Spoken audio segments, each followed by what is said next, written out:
भादों में क्या नहीं खाना चाहिए, भादों के महीने में क्या नहीं खाना चाहिए, उससे पहले मैं आपको बताता हूँ कि भादे के महीने में क्या खाना चाहिए। ये देखिए मूंग की दाल है, इसमें थोड़ी सी राजमा भी डाल रखी है हमने। ये चावल है, कितने अच्छे चावल है देखिए। और ये लौकी की सब्जी है, ये थोड़े से खमन डोगले बनाए हैं घर पे, है ना।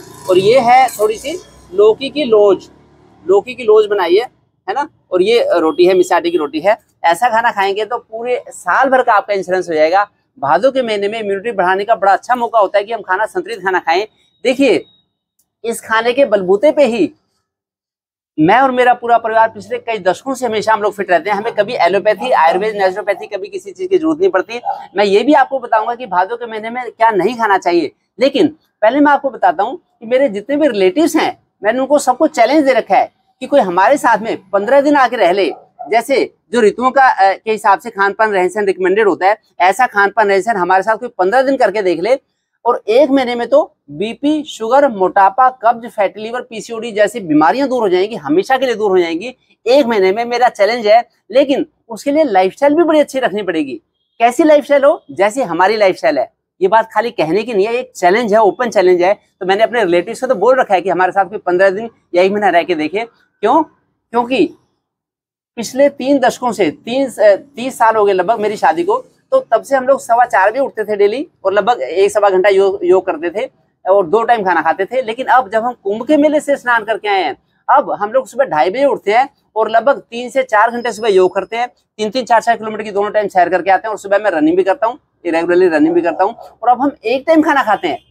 अगर ऐसा आपने लाइफस्टाइल अपनाई है, उसके बाद ये खाना अमृत बन जाएगा। फिर ये खाना अमृत बन जाएगा। ऐसा खाना पूरे भादों के महीने में खाएंगे तो आपका पूरे साल भर के लिए आपको चस्का लग जाएगा एक अच्छी लाइफस्टाइल का। फिर क्या ना खाएं भादों के महीने में?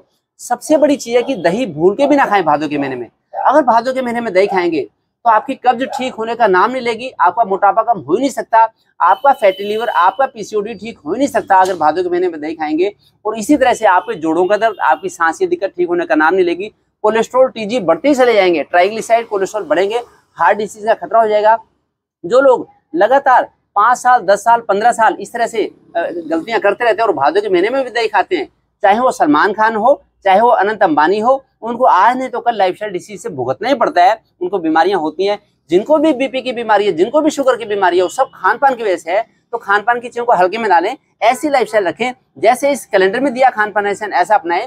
इस कैलेंडर की पीडीएफ मैं इस वीडियो के नीचे ही कमेंट बॉक्स में डाल दूंगा, उसका लिंक भेज दूंगा, उससे आप उसको डाउनलोड कर सकते हैं। अब मैं आपको बताता हूँ कि भादों के महीने में और क्या नहीं खाना चाहिए। पहली चीज थी दही भूल के भी ना खाएं भादों के महीने में, जो अगस्त का महीना और सितंबर का महीना आगे आएगा उसमें। दूसरा, मूली भूल के भी ना खाएं। देखिए मूली बड़ी न्यूट्रिशियस चीज है, जैसे दही भी बड़ी न्यूट्रिशियस एक चीज है खाने के लिए, इसी तरह से मूली बड़ी न्यूट्रिशियस है। लेकिन भादों के महीने में मूली ना खाएं। लोग कहते हैं कि इससे क्या फर्क पड़ता है? इससे फर्क पड़ता है, भारत के पुराण, भारत की ज्योतिषी, भारत की संस्थाएं, भारत का आयुर्वेद ये रिकमेंड करते हैं कि हर खाने वाली चीज की, चाहे वो तिल हो, चाहे वो चावल हो, चाहे वो आंवला हो, हर किसी के अपने ग्रह, नक्षत्र और कुंडलियां होती हैं। इसके हिसाब से खान पान रखेंगे तो फिर कभी दिक्कत होगी नहीं। ये देखिए जन्म कुंडली, जैसे मानव जाति की जन्म कुंडली होती है, ऐसे ही हर चीज की जन्म कुंडली होती है, चाहे बैंगन हो, चाहे आलू हो, कोई भी। तो ये ध्यान रखें। इसी तरह से अगर मूली खाएंगे भादों के महीने में तो सुबह उठते ही छींकें आएंगी, छींकें ठीक होने का नाम नहीं लेंगी, और खांसी जुकाम बलगम भी होता है। इसी तरह से भादों के महीने में गरिष्ठ आहार ना लें, ज्यादा गरिष्ठ आहार, ज्यादा राजमा, ज्यादा छोले, ज्यादा पनीर, ज्यादा मटर। अगर गरिष्ठ आहार लेंगे तो यूरिक एसिड कम होने का नाम नहीं लेगा, वात रोग भी बढ़ते जाएंगे, चाहे जोड़ों का दर्द, घुटने का दर्द हो, चाहे फिर कमर का दर्द हो, या सर्वाइकल हो, सियाटिका हो, ये बढ़ते ही चले जाएंगे, ठीक होने का नाम नहीं लेंगे। तो वायुवर्धक चीज से दूरी बनाएं, क्योंकि वायु प्रकोपित हो जाती है भादों के महीने में। उसके बाद भादों के महीने में जैसे बैंगन और ये जैसे आलू है, बैंगन है या गोभी है, ये जो सोलेनेसी फैमिली की जो वेजिटेबल्स हैं, जिनको नाइट शेड वेजिटेबल कहते हैं, जो रात के अंधेरे में ज्यादा जिनकी ग्रोथ होती है छायादार उस समय में, तो इन चीजों से बचना पड़ेगा। और इसी तरह से भादों के महीने में तामसी भोजन जैसे कि प्याज, लहसुन है या नॉनवेज है, इससे भी बचना पड़ेगा। तब आप भादों के महीने में ठीक रहेंगे, उससे फिर साल भर के लिए इम्यूनिटी बन जाएगी। मेरी तो ससुराल वृंदावन की है, वहां पे तो कहते हैं जो भादों में खायो दही, सो 12 मासी बीमारी गही।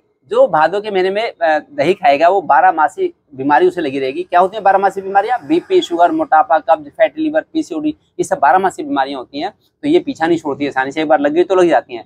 तो इनसे बचना है तो अपने खान पान को रीतों के अनुसार रखें। और फिर क्या खाएं, एक तो सौंठ का पानी पी लें, भादों के महीने में सौंठ का पानी जरूर पिए। सौंठ को विश्व भेषज कहा गया है, विश्व की महौषध कहा गया है। दुनिया की सबसे बड़ी औषधि जिसमें सबसे ज्यादा प्रॉपर्टी है वो है सौंठ, अदरक की जो सुखाया हुआ पार्ट है, तो वो लेंगे तो बड़ा अच्छा रहेगा, भोजन का पाचन होगा। अगर सौंठ का पानी पियेंगे खाने के बाद तो पेट में गैस बन ही नहीं सकती, पेट में गैस अफारा होगा नहीं। उधर तो वायु, उधर तो भोजन डालें, उधर सौंठ ले लें, सौंठ वायु को शांत कर देगी, उससे अच्छा रहेगा। उसके अलावा हरी सब्जियां खाएं, सहजन की सब्जी खाएं, जो सब्जी अवेलेबल है आपके आसपास। सहजन तो आजकल 12 मासी मिलती रहती है वैसे, तो उसके अलावा लौकी, तोरी, टिंडा इस तरह की सब्जी खाएं। मूंग की दाल खाएं, मूंग की दाल ये दुनिया की सबसे अच्छी दाल है मूंग की दाल, ऐसे मूंग की दाल खाएंगे तो बड़ा अच्छा रहेगा। बाकी मिस्सी आटे की रोटी ले लें और लौकी का उपयोग करें, लौकी आपके पित्त को शांत करेगी। ये लौकी की लोज बनाई है तो मेरी मम्मी भी बहुत बनाती थी, मेरी वाइफ भी बनाती है। तो ऐसे खट्टा मीठा नमकीन, हम तो अब एक टाइम खाना खाते हैं, पूरे चतुर्मास एक टाइम खाना खाएंगे, दोपहर में एक टाइम खाना खाते हैं, सुबह फल खाते हैं, शाम को मैं बड़ी सारी सब्जियां उबाल के ले लेता हूँ, उसमें थोड़े से समा के चावल डाल लेता हूँ, तो मुझे बड़ा अच्छा रहता है। नमक, मीठा और अन्न हम केवल एक ही टाइम खाते हैं पूरे चतुर्मास में। जैसे भगवान राम ने चतुर्मास में व्रत रखे, फल खाए, कंदमूल फल खाए, ऐसे ही अगर पूरा देश कम से कम एक टाइम खाना खा के काम चला ले तो बड़ा अच्छा रहेगा। पूरे देश में से बीमारियां दूर हो जाएंगी। जो 1 करोड़ लोग दाखिल है अस्पतालों में, वो अस्पताल खाली हो जाएंगे। केवल खान पान रहन सहन ही आपकी बीमारी का कारण है, और खान पान रहन सहन से ही आप बीमारी ठीक कर सकते हैं। सभी लाइफस्टाइल डिसीज, जितनी भी लाइफस्टाइल डिसीज है, बीपी, शुगर, मोटापा, फैटी लिवर, पीसीओडी, चाहे वो लाइफस्टाइल डिसीज डॉक्टर को हो या इंजीनियर को हो, एडवोकेट को हो, IT पर्सनल को हो, पुलिस वाले को हो, वो खुद की करी होती है तो खुद उनको ठीक कर सकते हैं। कभी डॉक्टर से भीख ना मांगे कि डॉक्टर आपके बीपी को ठीक कर देगा, डॉक्टर आपकी डायबिटीज को ठीक कर देगा। ये इम्पॉसिबल है कि इंसुलिन लगाने से किसी की डायबिटीज ठीक हो जाए। अगर खाने पीने का अंकुश रखेंगे, सुबह 3-4 किलोमीटर की रनिंग करके आएंगे, सुबह 3 बजे सो के उठेंगे, फिर बीमारी हो नहीं सकती। शास्त्रों में आया है कि रात की 9 से 12 की नींद, जो रोज रात की 9 से 12 की नींद ले लेगा वो बीमारी से बचा रहेगा। इसलिए आप शाम का खाना सूरज छिपने से पहले खा लें, 6, साढ़े 6, 7 बजे तक खाना खा लें, फिर आप 3-4 किलोमीटर की वॉक करके आए, जिससे कि रात को 9 बजे सो जाएं। लोग कहते हैं डॉक्टर साहब हम फिर काम कैसे करेंगे? देखिए, जब ऑपरेशन करवाना पड़ेगा, जब आपको दाखिल होना पड़ेगा, फिर वो पैसा कहाँ से आएगा? वो पैसा तभी आएगा जब आप फिट रहेंगे, जब आप बीमार नहीं होंगे। तो आप ये इंश्योर कर लें कि 8-10 घंटे का काम आपके जिंदगी भर आपके साथ दे सकता है, बशर्ते कि आप वो साइकिल ठीक करें, जल्दी सोएं, जल्दी उठें।